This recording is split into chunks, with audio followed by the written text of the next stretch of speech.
Hello, welcome to today's show. I'm Jacqueline Stockwell, CEO and founder at Leadership Through Data. I inspire and motivate information leaders across the world. Yes, hi Jackie. My name's Aakash Suri, and I work as a privacy specialist for a global mobility company specializing in vehicle leasing. Yeah, I've been in the data protection world for the last 3 years, and it's been the best time of my career. Absolutely found my niche, and I absolutely love it, and I'm really excited to be on this podcast with you to have a delve deeper into privacy topics and add value for the listeners out there. So thank you. Amazing. You're absolutely, I'm really super excited. And it was just really interesting. We were just talking about before we come on to the show about kind of personal branding. And Yeah. I'm just going to ask you a few questions about that just at the start, because Yeah, you sure. describe yourself as a privacy specialist, right? So Yeah. what does that actually mean to you in terms of you as a personal and your personal brand? So for me, a privacy specialist is first and foremost, it's basically a job title. For me, goes back to the history of data protection and protecting the fundamental human right of people's information. So for me, I'm in this because I want to protect people's fundamental rights and empower them to be able to exercise them. So to me, that's the core of it all and why I'm actually doing what I'm doing. So, and that leads to my personal brand in terms of what I'm doing. I talk and breathe. And if you look at all my posts, you'll see in my everyday life, there is some link to data protection, privacy, and I try and add value and share my experiences with people. So, that's all about me and the, deep rooted reasons why I'm in this field. But I'm sure we'll talk about later how I pivoted into it, etc. But yeah, that's in a nutshell me as a person and why I'm working in privacy and data protection. I love that. So you're in privacy and data protection, but you're also very active on LinkedIn, Yes, sharing the important messages of absolutely. data protection and privacy. And I think that there are some very, very key people of influence within privacy and data protection doing the same thing. But I do think there's an absolute gap in terms of records managers, information managers Yeah. that kind of not in that space yet. So I think there's something that we can work together. So you talked about your story. So how did you get into data protection? So prior to my entry into this world, I used to work in the finance world, so accounting. So I did that for about 6 years, and it's all about spreadsheets and balance sheet reconciliations and projections and things of that nature. And I was just like, this is not me. This is not me. I don't have enough human touch, human interaction. I don't feel like I'm adding values. In one of my previous finance roles in the company that I currently work for, there was an initiative. So this company I work for, really big on initiatives, so they run lots of them. So one of them was a initiative called Risk Champion. I thought, oh, that's interesting. I actually got volunteered for it by the director of finance, and I was like, okay, what's this in my inbox? So I took it as a compliment, thought, he'll be good at this, let's go ahead and do it. So I always keep an open mindset.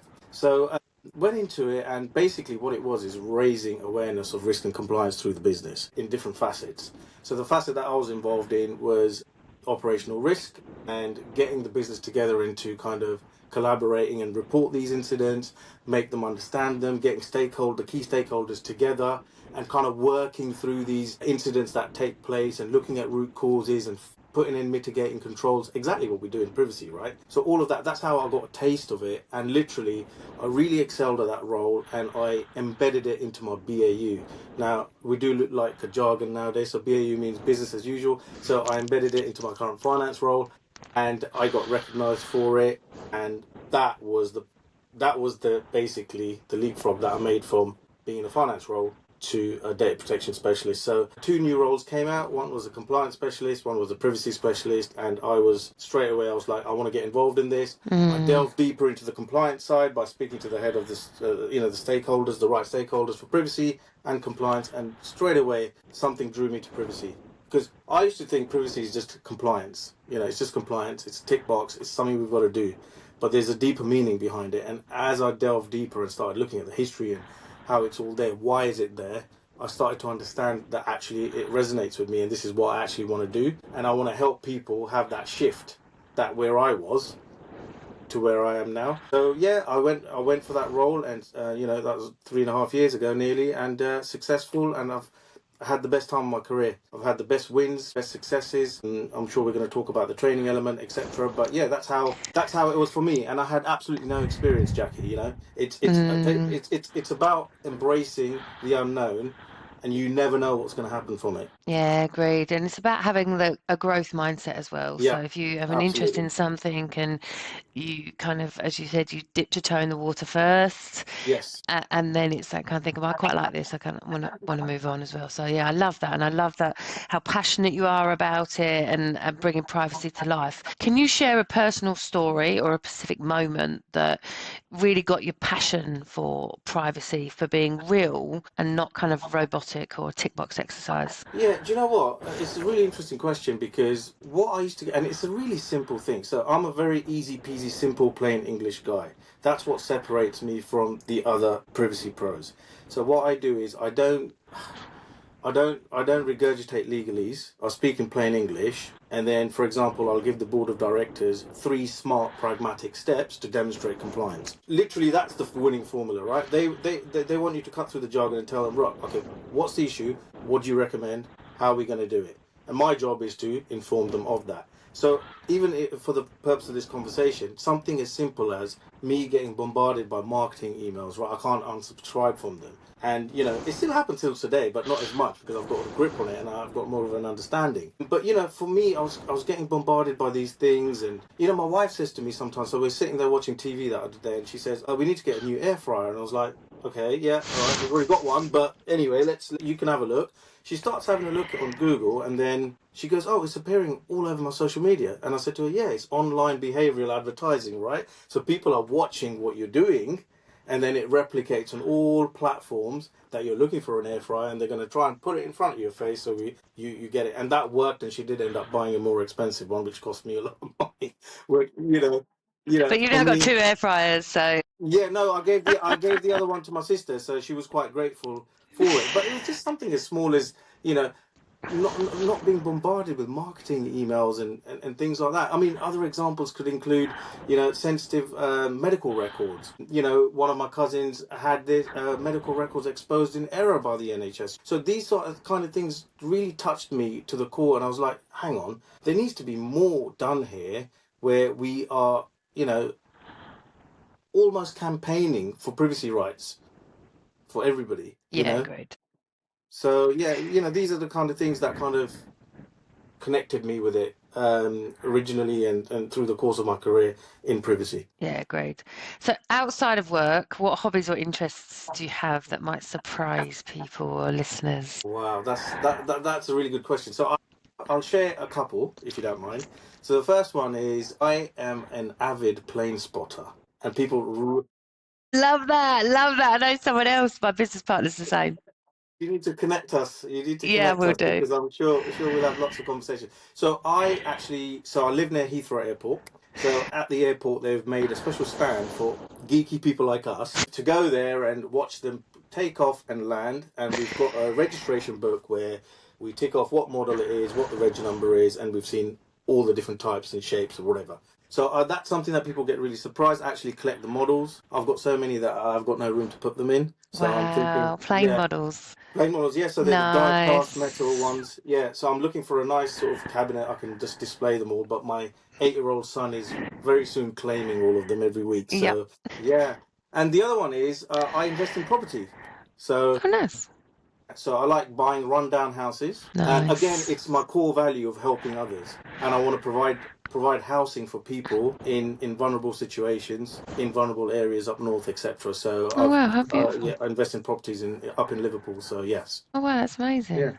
But when I tell people, they're like, "Well, really? Okay, yeah, That's absolutely." amazing. That's amazing. Well done. Thank you. So let's talk a bit more about privacy and training. So Yeah. you're known for bringing privacy training to life. What was your motivation from moving away from traditional, boring, tick box, robotic training and kind of championing the in-person engaging that got us Yes. talking today? Yes. So I love this topic, and this was one of the things in our privacy program that was at the top of my list and my priorities because I always felt when I'm doing a tick box compliance, which is absolutely despise that. I'll go on a site or on a module, and I'll just be answering questions, and I don't understand half of it, but I need to get it done because HQ will be like, all right, all your training's done, but you haven't actually taken anything from it. So even before I began the role, I started planning of how am I going to bring this to life. So when I delve deeper again, it's all about people. So forget the privacy element, the jargon, everything like that, the legislation itself. It's all about stakeholder management and people. And I think that's one of the skills that, fortunately, that I just have naturally, and I don't really need to work on it. So first thing I did was I thought, right, okay, what I'm going to do is I'm going to roll this training out from scratch. So I created some material around GDPR, and it covers everything from incidents to DSARs, so things that would happen in a workplace. So I'd cut out all the jargony stuff, things that would happen. And what I'd do is I'd decipher the policies and take out the key takeaways and reword them into plain English so people understand, and only the ones that they actually need to know for their role. So I put a program together and then I rolled it out to the masses. And it's been nearly 2 years since I've been doing these programs, and we've had hundreds and hundreds of people going through it. And the reason I wanted to do it now, going back to my core, I wanted to empower others in a meaningful and tangible way, rather than just out go and do this course here, you're on an attendance register, that's it, And I wanted to make it relatable.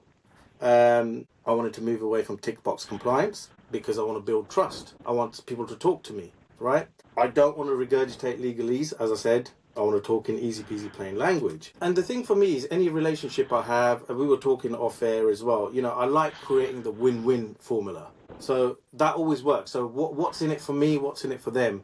I'm arming them, their toolbox as I speak, with knowledge that they need. But I'm also testing myself as a trainer to see how well I know the subject, because I get challenged. And when you allow people to have that safe environment, you can back and forth, ask questions, they feel safe. I want to create that safe environment. So whenever I start off the training, I'm just like, look, I'm a human being, so are you. I make those mistakes too. I'm just more aware of them. And that's where we need to get you, And people are always like, oh, I don't know who the privacy people are. Is it the legal team? Is it the compliance team? Put a face to a name, right? Oh, this is me. Come and talk to me. I'll sit on this floor, Come and speak to me if you have any issues. So I think everyone has a baseline knowledge, including the board of directors. This training started off just new starters, and then experienced teams, and then line managers, and then now it's going to go on to, senior management and the board level, because again, everybody has a baseline knowledge. They're relying on us. So I think it's creating that awareness around the business. And Jackie, you probably already know this. Data protection and privacy is a C-suite topic. It's not something that we're running away from, and I absolutely love it. Hot topic. But I think there's some of the key things that you've just picked up there, is that training tick box exercise doesn't actually teach anybody anything. So it increases the risk for data breaches within organisations if staff aren't trained appropriately enough.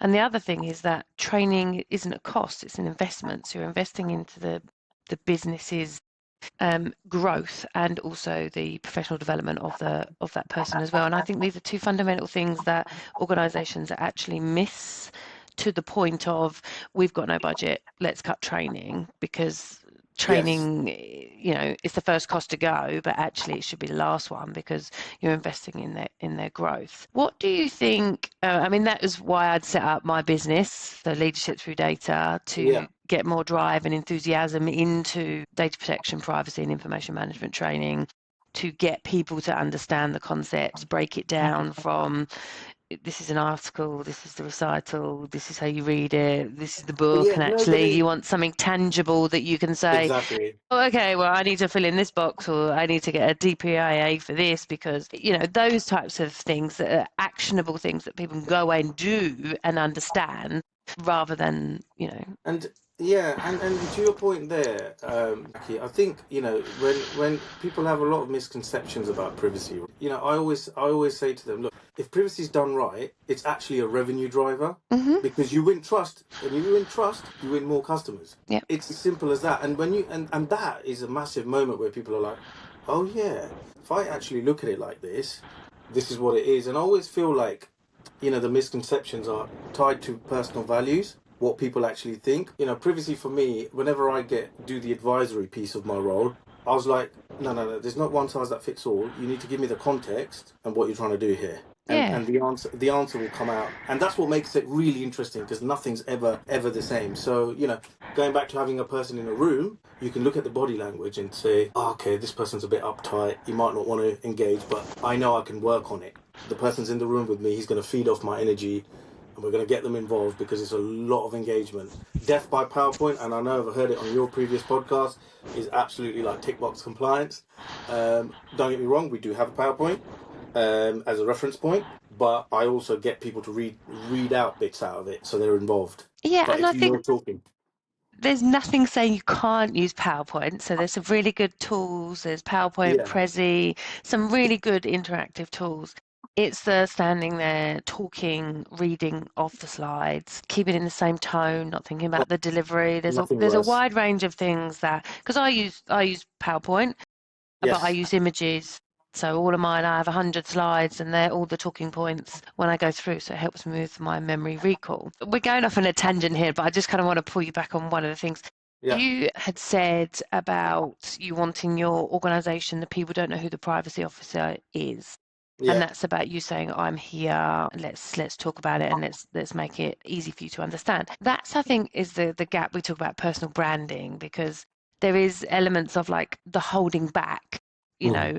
Are we just the reactive people? Should we be more proactive, saying, I am here, this is the privacy officer, tell me what you're doing, where can I go? But because we're so bogged down with the reactive aspects of it, things just get landed on us.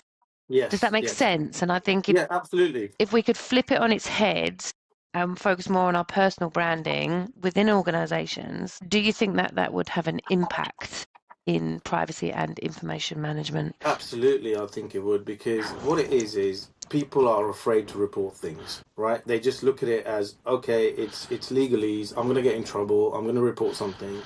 I'm going to be honest with you. One of the great successes out of this training is not just like having hundreds and hundreds of people go through it, but it's actually people reporting absolutely everything, which is fantastic for us as privacy pros, because we're able to stick within the timelines, understand what's going on at the very start, rather than having that reactive mode where we're just having to mop up the mess at the end.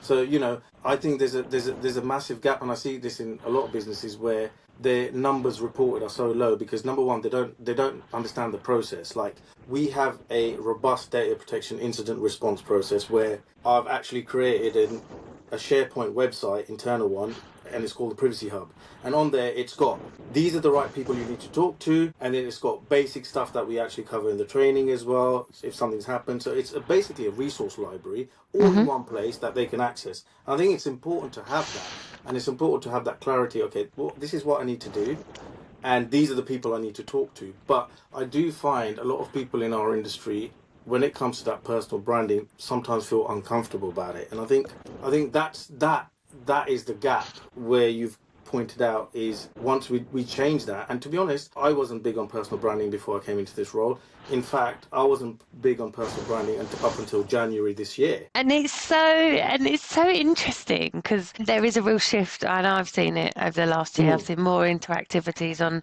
LinkedIn from our profession as well. So hopefully I'm kind of driving the way for us all. But No, absolutely. People like you are changing the game, because at the end of the day, if we're there invisible, then that's half the battle won. and I so believe that, and I Yeah, think, in terms of getting, because information is gold, and we protect information, and we just need to be up there ensuring that we get the right resources at the right time, the right training, the education, just so we can protect that gold within the organisations. This has definitely. It's the been biggest asset. It's the biggest asset to any organization. 1,000%. This has been an Yeah. amazing podcast. Like, we have digressed from the questions that we originally agreed from, but I think it was really, really, really useful. And thank you so much. What's the one last thing you want to give to the listeners as a summary from training and all the things that we've talked about today? Yeah, I think I'll go back to the point you made earlier. What kind of differentiates me with anybody else? And the idea is, I'm not trying to impress people. I'm trying to impress upon them and bring that out of them, because I know everybody's got it in them. It's just a mindset switch. So we talked about mindset. I think that's the foundation. So growth mindset is Mm. something you have to have. Keep an open mind. Try not to obviously speak in jargon. Be an enabler, not a blocker. I think that's key. When people, stakeholders would ask me questions, I'd be like, all right, normally you'd get, we can't do this. I'll be like, how can we do it? And demonstrate compliance and get that through. So you gotta have a balance and simplify privacy. I mean, I work with a simple framework that I've learned with my privacy mentor, and that's the 3 C's. So courage, confidence, and clarity. I think once you got those through, yeah, you're there. And another framework I use in the training is KFC. So what do I want people to know? How I want them to feel, and what would I like them to commit to? And I think that that captures everything. I mean, there's so much more to talk about this. We could do another 3 Yeah, I think I episodes. might have to invite you back for another podcast because I do Yes, try and keep them short we've and just scratched sweet. the surface. I'm so into this. I'm so immersed into the training, honestly. And there's so many things that I could share that would really help people. It's been such a pleasure talking to you today. Thank you so Likewise. much. How can people reach out to you? So I keep things simple, and as you know, Jackie, one place, LinkedIn, Aakash Suri. I guess you'll pop that in the show notes or something. I will do, yeah. Yeah. So Aakash Suri, reach out to me on LinkedIn, and I'll do my best to come back to you, and I'll go back to every single message. Amazing. Thank you so much, Aakash. See you soon. See you. Take care. Bye. Thank you for listening to the Journals of the Information Entrepreneur with me, Jacqueline Stockwell. I hope you found this episode inspiring and helpful and have some takeaway tips that can be useful to you. If you liked this episode, please like, review and share it with your friends. Your support helps us reach more information leaders to stay inspired and listen to great content. Want to test out your strengths and weaknesses and measure it against our Empower framework? Please complete the scorecard. It's a great way to improve and evaluate your skills. You can find the scorecard at the end of the description of this podcast. Stay tuned for a new podcast every Thursday, and remember to be bold, be brave and be beautiful.